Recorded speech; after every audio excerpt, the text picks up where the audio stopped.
কি গো, কি হলো? কি গানে কি তুলো গুজেছো নাকি? এই এই, আমি আমি কোথায়? ও মা গো, তুমি কোথায় আবার হবে গো? তুমি তোমার ঘরে, আর এই আমি তোমার গিন্নি। হ্যাঁ গো, তুমি কি স্বপ্ন দেখছিলে নাকি? না, দেখছিলাম না, শুনছিলাম। কানে বেশ একটা মধুর কোকিল ধ্বনি আসছিল। ঘরে চাল ডাল আনাজ সব আনতে হবে, তাই এক্ষুনি বাজার না গেলে কিন্তু হাঁড়ি চড়বে না।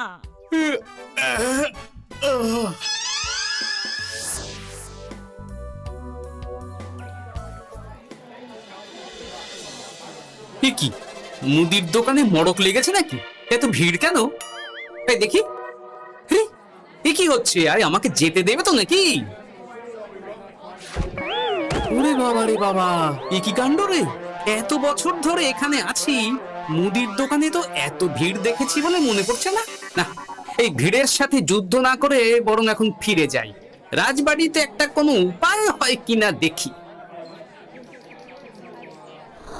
বলি, মুদির দোকানের জিনিস পছন্দ হয়নি বলে তুমি কিচ্ছুটি না কিনে খালি হাতে চলে এলে? পেটে কি কিল মেরে বসে থাকবো নাকি? আহা, তা কেন? এখন যা আছে তাই দিয়ে কিছু একটা করে দাও না গিন্নি। আমি না হয় রাজবাড়ি থেকে কোনো ব্যবস্থা করব, বুঝলে? আমি হলাম গোপাল, মহারাজা কৃষ্ণচন্দ্রের খাস লোক। আমাকে কিনা খারাপ জিনিস গছাতে চায়। আমি নেব কেন? তোমার পোশাকে এমন ধুলো কাদা লাগলো কেমন করে? এটা কিছু নয় গিন্নি, ওই আমি চলে আসছিলাম দেখে হরেন মুদি ছুটে এসে পায়ে ধরেছিল কিনা, তাই একটু ওই ধুলো লেগে গেছে আর কি। বাবা, ধরলো তোমার পায়ে আর ধুলো লাগলো তোমার সারা গায়ে? আমি কিছুই বুঝি না বাপু। আমারও তো বুঝে কাজ নেই গিন্নি। ছোট মাথাকে বেশি খাটালে সে আবার গরম হয়ে যাবে। তার চেয়ে আমায় তাড়াতাড়ি পান্তা ভাত দাও দেখি, ওদিকে রাজবাড়িতে যেতে দেরি হয়ে যাবে। দাও দাও দাও। বাবা, সকাল সকাল মুদির দোকানে মাছি গলার জায়গা ছিল না, এখন তো দেখছি পুরো ফাঁকা। ব্যাপারটা কি? আসার সময় দেখলাম মুদির দোকান পুরো ফাঁকা, দোকানিও নেই। রাজ্যের খাদ্য ভাণ্ডারে টান পড়লো নাকি? এইবার অবশ্য ফসল অতটা ভালো হয়নি, তাই কি এই হাল হলো নাকি? দেখি, মহারাজ নিশ্চয়ই এতক্ষণে খবর পেয়ে কোনো না কোনো ব্যবস্থা নিয়েছেন।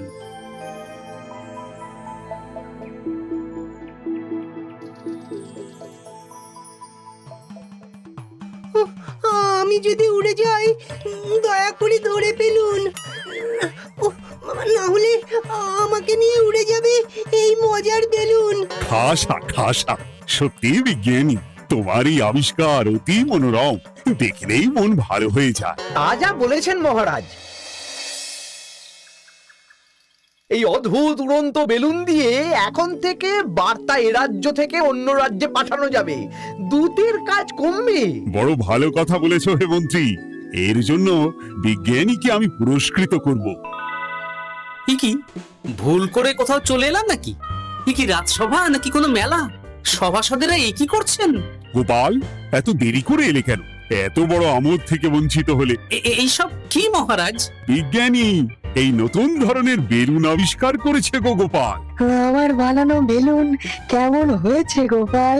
ভালো, কিন্তু মহারাজ আমি যে একটু গুরুতর সংবাদ নিয়ে এসেছি মহারাজ। তোমার তো কোনো কিছুই ভালো সহ্য হয় না গোপাল। সভায় তোমার অনুপস্থিতিতে এই যে হাসির রোল উঠছে, সবাই আমোদ আহ্লাদ করছে, আর মহারাজও বেশ খুশি আছেন, এতেই তোমার গায়ে জ্বালা হচ্ছে, সেটা বলো না। সূচ যদি চালুনির বিচার করতে যায় তাহলে কি চলে মন্ত্রী মশাই? যাই হোক, সবাই যদি এই ছেলে খেলা বন্ধ করে একটু শান্ত হয়ে বসেন তাহলে আমি কথাটা বলতে পারি। বেশ, তোমরা সবাই বসো, শুনি গোপাল কি বলতে চায়। সেনাপতি, দয়া করে সভাকবিকে বেলুন থেকে নামানোর ব্যবস্থা করো। হ্যাঁ হ্যাঁ, এক্ষুনি নামাচ্ছি। ওই মা! থামো থামো থামো, এবার গোপাল কি বলতে চাইছিলে বলো। মহারাজ, সকালবেলায় আমি বাজারে গিয়ে দেখি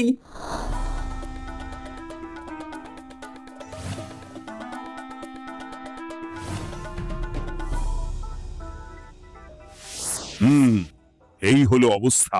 আমি রাজ্যের খাদ্য ভাণ্ডারে কদিন আগেই খবর নিয়ে দেখেছি মহারাজ, যা খাদ্যশস্য আছে তাতে আগামী 3 মাস রাজ্যের লোকেদের ভালো মতো চলে যাবে। তার মানে 3 মাস পরে আমাদের রাজ্যে খাদ্য সমস্যা হতেই পারে, তাই তো মন্ত্রী মশাই? সে বলছে তা হতেই পারে। তখন কি হবে মহারাজ? আমাদের কি তাহলে খাদ্যের জন্য আবার নবাব বাহাদুরের কাছে হাত পাততে হবে? সে আমার পক্ষে সম্ভব নয় গোপাল। তাহলে কি উপায় হবে মহারাজ? উপায় একটাই আছে মহারাজ, 3 মাসের আগেই আবার জমিতে ফসল ফলাতে হবে, তাহলেই আর খাদ্যের সমস্যা থাকবে না মহারাজ। কিন্তু জমিতে মাত্র 3 মাসের মধ্যে ফসল ফলবে কি করে গোপাল? যে একটু আগে তার আবিষ্কারের মাধ্যমে আপনাদের মধ্যে আমোদ আহ্লাদের বাঁধ ডেকেছিলেন, আমার বিশ্বাস সেই পারবে তার আবিষ্কারের মধ্যে দিয়ে রাজ্যবাসীর খাদ্য সমস্যার সমাধান করতে। তাই তো বিজ্ঞানী? আমি আমি তো আসলে আরে হ্যাঁ, এটা তুমি বড় ভালো বলেছ। তা বিজ্ঞানী, আর দেরি করার প্রয়োজন নেই। তুমি এক্ষুনি তোমার গবেষণাগারে চলে যাও। গবেষণার জন্য যা যা উপাদান লাগবে তা মন্ত্রীকে বলে দেবে।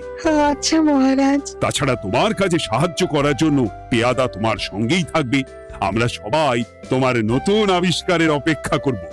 যদি তুমি এই আবিষ্কার করতে পারো, তাহলে যে পুরস্কার পাবে তা এর আগে এই জগতে কেউ কখনো পায়নি। আর না পারলে মহারাজ? তাহলে কিন্তু শাস্তিটাও হবে সেই রকম কড়া।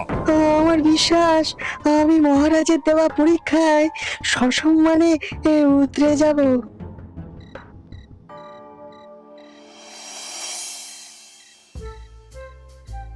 পরীক্ষায় কেউ কখনো পায়নি। আর না পারলে মহারাজ? তাহলে কিন্তু শাস্তিটাও হবে সেই রকম কড়া।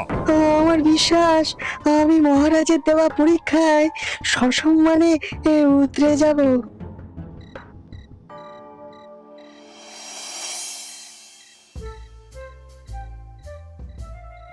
কি গো, কি হলো কি তোমার? এত রাতে এখনো জেগে আছো যে বড়? জেগে আছে কি আর সাধে গিন্নি? বিজ্ঞানীর জন্য বড় চিন্তা হচ্ছে বুঝলে। তুমি তো জানো রাজসভায় যে কজন আমার ভালো চায় তাদের মধ্যে বিজ্ঞানী একজন। তাই ভাবছি, তা কি ভাবছো শুনি? এই যে নতুন আবিষ্কারের কথা পেরে আমি আবার বিজ্ঞানীকে বিপদে ফেলে দিলাম না তো?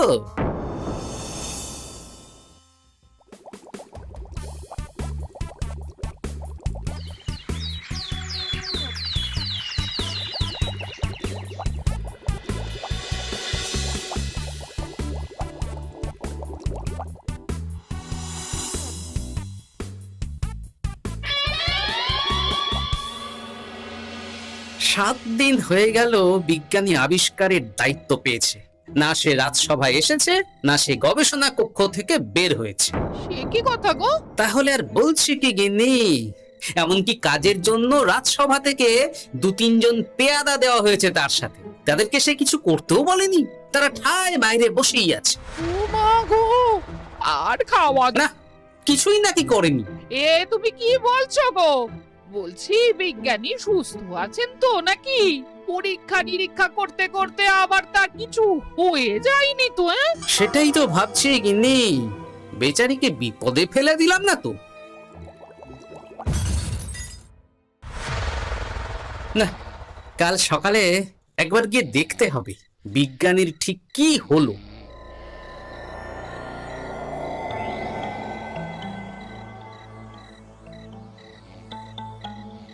ও গোপাল, গোপাল, দরজাটা একবার খোলো। গোপাল, হ্যাঁ? কে কে কে? দেখো নাকি? আচ্ছা বেশ, তুমি আলোটা নিয়ে এসো তো গিন্নি।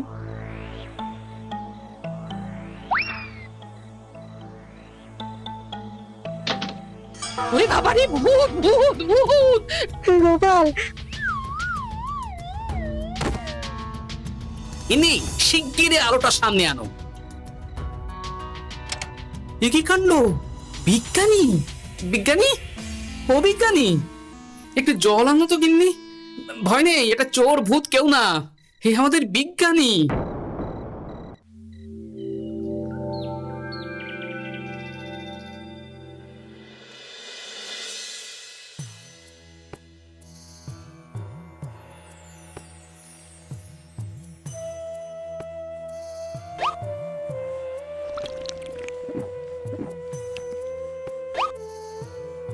এইবার একটু সুস্থ বোধ করছো তো বিজ্ঞানী?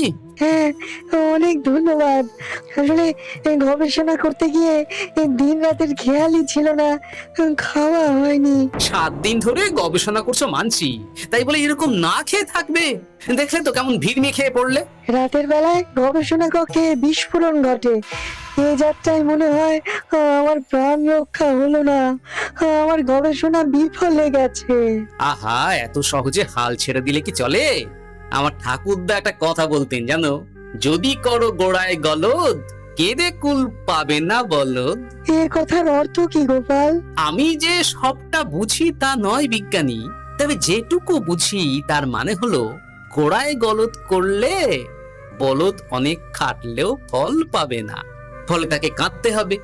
আমার মনে হচ্ছে তুমি গোড়ায় গলদ করে ফেলেছো। সেটা তো আমারও মনে হচ্ছে গোপাল, কিন্তু এখন তাহলে উপায়? মহারাজ যদি আমার ঘরটা নেন তাহলে? না না, ঘাবড়িও না বিজ্ঞানী, আমি তো আছি। দেখো, আমি তো তোমার মতো শিক্ষিত নই বিজ্ঞানী। রসায়ন, ভৌত বিজ্ঞানে আমি পুরো অজ্ঞান, এমনকি প্রকৃতি বিজ্ঞানও আমার পড়া হয়নি। তবে প্রকৃতির মধ্যে যে বিদ্যা লুকিয়ে আছে তা আমি জেনেছি। আমার মনে হয় তোমারও ওই প্রকৃতির বিজ্ঞানের দিকে এবার নজর দেওয়া উচিত। কিন্তু কিভাবে শুরু করব গোপাল? আচ্ছা বেশ, চলো আমার সঙ্গে।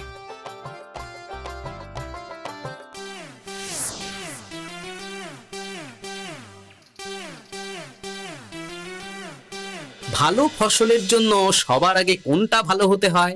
মাটি। বাহ, তা মাটি যত ভালো, ফসলের গুণমান ও পরিমাণ ততই ভালো হবে, তাই তো?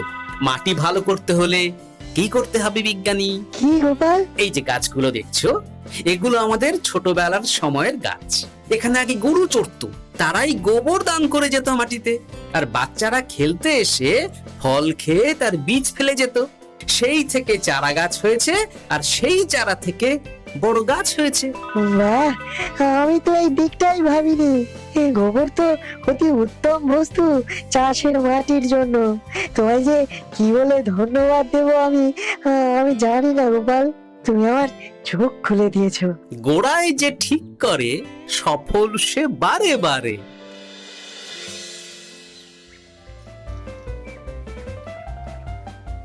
তাহলে বুঝে গেলে তোমাদের কাজ? হ্যাঁ বিজ্ঞানী মশাই। বেশ, আর বিলম্ব নয়, তোমাদের হাতে কিন্তু একদম সময় নেই।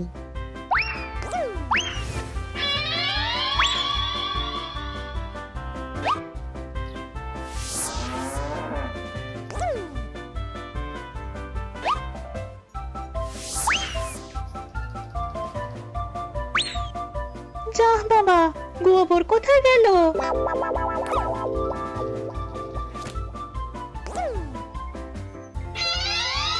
বাহ, এই কাজ ভালোই এগোচ্ছে। তোমার জুড়ি মেলা ভার গোপাল, তুমি যা বুদ্ধি দিলে।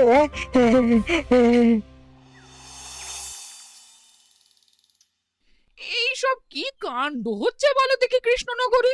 চারদিকে এত কিছু জিনিস থাকতে কিনা গোবর চুরি হচ্ছে। এই রে, বিজ্ঞানী দেখি ঘেটে ঘ করে দিচ্ছে, নির্ঘাত ওই গোবর চুরি করছে বা করাচ্ছে। কি গো, তুমি এর বিহিত করবে না নাকি? বলি গোবর না হলে ঘুঁটে দেব কি করে?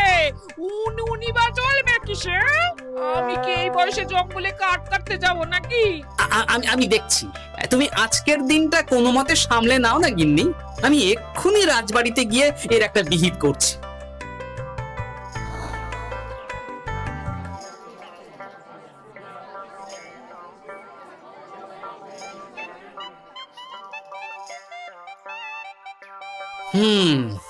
গোবর চুরির ব্যাপারটা বড় গুরুতর আকার নিয়েছে দেখছি। দ্রুত এর বিহিত না করলে জল না, মানে গোবর মাথা ছাড়িয়ে যাবে। গোবর চুরি হচ্ছে, এর একটা বিচার চাই। রাত দুপুরে গোবর চুরি। হ্যাঁ? ইয়ার কি হচ্ছে? এই অন্যায় মেনে নিতে পারছি না, পারবো না, পারছি না, পারবো না। শুধু মাথাই ছাড়ায়নি মহারাজ, বিজ্ঞানী রাজ্যের সব গোবর চুরি করে এমন বড় একটা স্তূপ বানিয়েছে, চাইলে সেই স্তূপ মনে হয় সেই মুর্শিদাবাদের নবাব বাহাদুরও দেখে ফেলবেন। সে কি কাণ্ড! শুধু কাণ্ড নয়, এ যে প্রকাণ্ড। বিজ্ঞানী করেছে রাজ্যকে একেবারে লন্ডভন্ড। বাহ, বেশ অনেক গোবর জমেছে। এইবার আমার পরীক্ষার কাজ শুরু করতে হবে। আর এইভাবে সারা রাজ্যের কোনো লোক গোবর পাচ্ছে না মহারাজ, ফলে কেউ ঘুঁটে দিতে পারছে না। জ্বালানির অভাবে রাজ্যের ঘরে ঘরে অরন্ধন শুরু হয়েছে মহারাজ। প্রজারা রাজসভার সামনে বসে বিক্ষোভ দেখাচ্ছে। এ তো সত্যি বিশৃঙ্খল অবস্থা মহারাজ। খাদ্যাভাব মেটাতে গিয়ে বিজ্ঞানী তো দেখছি সেই খাদ্যের সংকটের সামনেই ফেলে দিয়েছেন রাজ্যবাসীকে। এক্ষুনি ডাকো বিজ্ঞানীকে, আজই আমি ওর গর্দান নেব। এত বড় সাহস! মার্জনা করবেন মহারাজ। এত দ্রুত কোনো সিদ্ধান্তে উপনীত না হলেই ভালো। হ্যাঁ, সে তো তুমি বলবেই। তোমার বড় প্রিয় মানুষ তো ওই বিজ্ঞানী, তুমি তো তার দিকে ঝোল টেনে কথা বলবেই। না মন্ত্রী মশাই, মহারাজের আশীর্বাদে আমার ঘরে দুমুঠো ভাত ডাল আর একটু মাছের ঝোলের অভাব নেই, তাই আমার কারো পাত থেকে ঝোল টেনে খেতে হয় না। আহা, এ কি গন্ডগোল! কে জানে কে টানলো কোন দিকে ঝোল। আমি বলি কি মহারাজ, যে কোনো পরীক্ষাতেই শুরুতে ভুল হয়েই থাকে। ভুল থেকেই তো মানুষ শেখে মহারাজ। বিজ্ঞানী হয়তো একটা ভালো করতে গিয়ে অন্য অসুবিধার কথা বুঝতে পারেননি। আমি যাচ্ছি মহারাজ, আমি গিয়ে এক্ষুনি এই সমস্যার সমাধান করে আসছি। কিন্তু মনে রেখো গোপাল, বিজ্ঞানীর হাতে কিন্তু সময় অতি কম। হ্যাঁ, সময় যত যাচ্ছে বিজ্ঞানীর গর্দানের দিকে মহারাজের হাত তত এগোচ্ছে। আমার তো মনে হচ্ছে মহারাজ বিজ্ঞানীকে এই দুর্বুদ্ধি ওই গোপালই দিয়েছে। আর এই আবিষ্কারের পুরস্কার নিয়েও গোপাল বিজ্ঞানীর সাথে কোনো রফা করে চলেছে।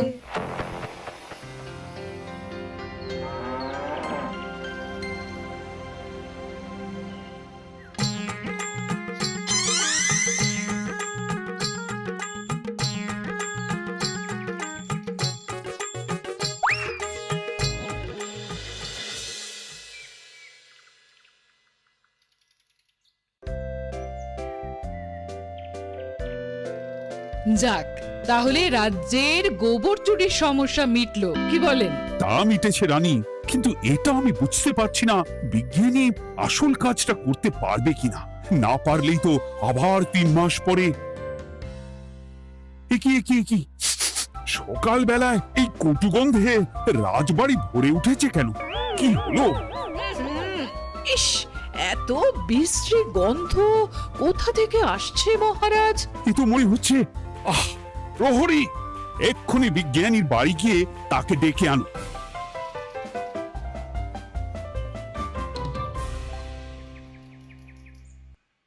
এই রে, বিজ্ঞানী তো দেখছি আরো বড় সর্বনাশ করে ফেলেছে। মনে হচ্ছে গোবর না পেয়ে এইবার মানব বিষ্ঠা দিয়েই কাজ সারবার তাল করেছে। তাড়াতাড়ি যাই, মহারাজ এতক্ষণে আবার দুর্গন্ধে রেগে গিয়ে নিজেই না বিজ্ঞানীর গর্দান নিয়ে নেন। না, সর্বনাশ ঘটার আগেই বিজ্ঞানীকে আটকাতে হবে। তুমি ঠিকই বলেছো গোপাল। সকালবেলাতেই মহারাজ আমাকে ডাকার জন্য পেয়াদা পাঠিয়েছেন। আমি জানিনি, কেন কিছু আন্দাজ করতে পারো? না, এই এত গন্ধে আমার আন্দাজও ভোতা হয়ে গেছে বিজ্ঞানী। তবে যতই হোক, ওই গোপালের বুদ্ধি তো একেবারে শূন্য হবে না। আর তাই বলছি, এক্ষুনি এইসব আবর্জনা বিদায় করো, তারপর আমার সাথে চলো, আমি উপায় বলে দিচ্ছি।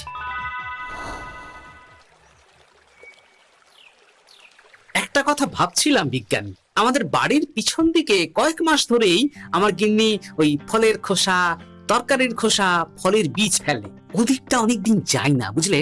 গতকাল একটা কাজে সেখানে গিয়ে দেখলাম যে দিব্যি বেশ খাসা দেখতে 2-4টে বেগুন আর লঙ্কার গাছ হয়েছে। মানে ওই তরকারির খোসাই জমিকে সার দান করেছে। গোপাল, বাহ, তুমি সত্যিই আমার সুজন, আমার বন্ধু। আমি এতদিনে বুঝতে পেরেছি আমার ঠিক কোথায় গলদ হচ্ছিল। আমি পেয়ে গেছি আমার নতুন আবিষ্কারের সঠিক রাস্তা। আমি পেয়ে গেছি গোপাল।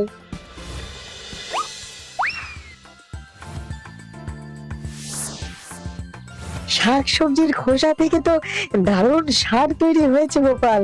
সাথে আমি আবিষ্কার করেছি কেঁচোর দল মাটিতে যে বায়ুর যোগান দেয়, তা কিভাবে আরো বেশি করে মাটির মধ্যে প্রবেশ করানো যায়। বাহ বাহ বাহ বাহ, এই যে সোনায় সোহাগা বিজ্ঞানী।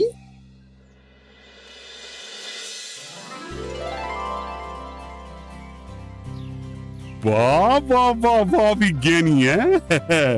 তোমার তো জুড়ি মেলা ভার। মাত্র 1 মাসেই এত ফসল ফলেছে। বল বল বল, তুমি কি উপহার চাও? এইসব বলে আমার লজ্জা দেবেন না, আমি আপনার দাস মাত্র। বিজ্ঞানী না চাইলেও আমার একটা আবদার আছে মহারাজ। সে তো থাকবেই, তুমি তো আবিষ্কর্তা কি না? মহারাজ, আমি চাই আপনি এমন একটা ব্যবস্থা করুন যাতে প্রতিদিন সকালে আপনার কর্মীরা বাড়ি বাড়ি গিয়ে তরি তরকারির খোসা সংগ্রহ করে আনবে। এতে কি লাভটা হবে শুনি? দুটো লাভ হবে।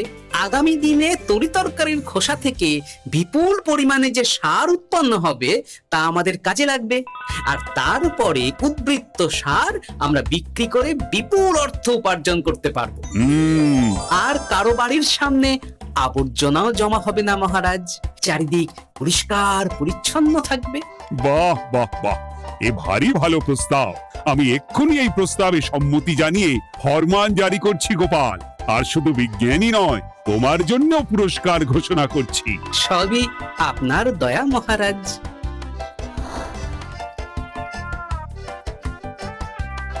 বুদ্ধি থাকলে উপায় হয়, হবেই হবে তোমার জয়।